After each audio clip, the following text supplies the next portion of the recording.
सद्गुरु श्री ब्रह्मचैतन्य महाराज गोंदवलेकर यांचं प्रवचन 18 मे. वृत्ती भगवंताच्या ठिकाणी स्थिर ठेवावी. माझा देह परमार्थाच्या आड येतो हे म्हणणे खरे नाही. तो मदत करतो किंवा आड येतो या दोन्हीत विशेष तथ्य मानू नये. माझी वृत्ती कुठे गुंतते हे पाहावे. भगवत भजनात दिवस घालवावा असे वाटू लागले, पण संगत मिळाली खेळ खेळणाऱ्याची, तेव्हा त्याचे मन कशाला मोडा असे म्हणून खेळू लागला. भगवंताच्या स्मरणात राहण्याच्या वृत्तीपासून ढळू लागला तर कसे होणार.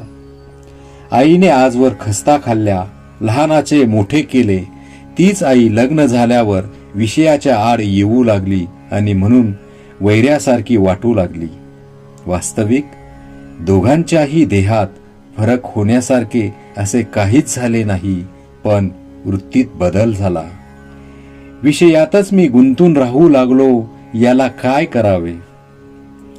मी सुखी कशाने होईन हे आपण आपल्या कल्पनेनेच ठरवले. पण या जगात पूर्ण सुख किंवा पूर्ण दुःख असे काही आहे का. जे खरे असेल किंवा खोटे असेल याची आपल्याला खात्री नाही. त्या बाबतीत आपण रिकाम्याच कल्पना करीत बसतो. दुसरा मनुष्य ज्यावेळी आपल्याला त्रास देतो त्यावेळी त्यामध्ये 50% आपली कल्पना असते. बाकी उरले 50% त्याबद्दल त्याने दिलेला त्रास मी करून घेणार नाही ही वृत्ती असावी, म्हणजे संपले. आपली वृत्ती सारखी बदलते आहे आणि जगही सारखे बदलते आहे. त्यामुळे अमुक परिस्थितीमुळे सुख किंवा अमुक परिस्थितीमुळे दुःख होते हे वाटणे खरे नव्हे, कारण सुख दुःख अस्थिर असते. शास्त्रांचे नियम हे वृत्तीला स्थिर करतात. भजन, पोथी वाचन, मंदिर बांधणे वगैरे गोष्टी जर वृत्ती सुधारण्यासाठी न केल्या तर ती नुसती करमणूक होते. त्यापासून खरा फायदा होत नाही.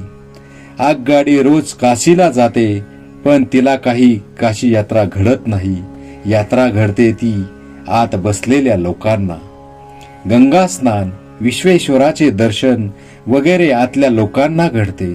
त्याचप्रमाणे देहाने नुसता पूजापाठ वगैरे करून परमार्थ घडत नाही.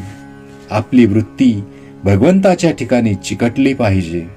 भगवंताचे रूप सारखे समोर ठेवता येणार नाही, पण त्याचे रूप लक्षात आले नाही तरी आपण त्याचे नाम घेतो हे लक्षात राहिले तर वृत्ती सुधारेल. आपल्या डोळ्यात अगदी बारीक कण गेला तरी तो खुपतो. त्याही पेक्षा वृत्ती सूक्ष्म असते. ती भगवंतालाच कळते, म्हणून त्याच्यापाशी लबाडी चालत नाही. विषयाचा भोग आला असता जो त्यामध्येच गुंतत नाही त्याच्यावर भगवंताची खरी कृपा झाली हे समजावे.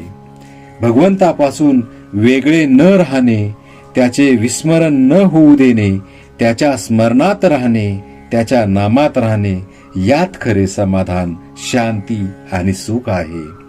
वृत्ती स्थिर होणे, शांत होणे याचे नाव समाधान आणि भगवंताकडेच वृत्ती सारखी राहणे याचे नाव समाधी होय. श्रीराम जय राम, जय जय राम.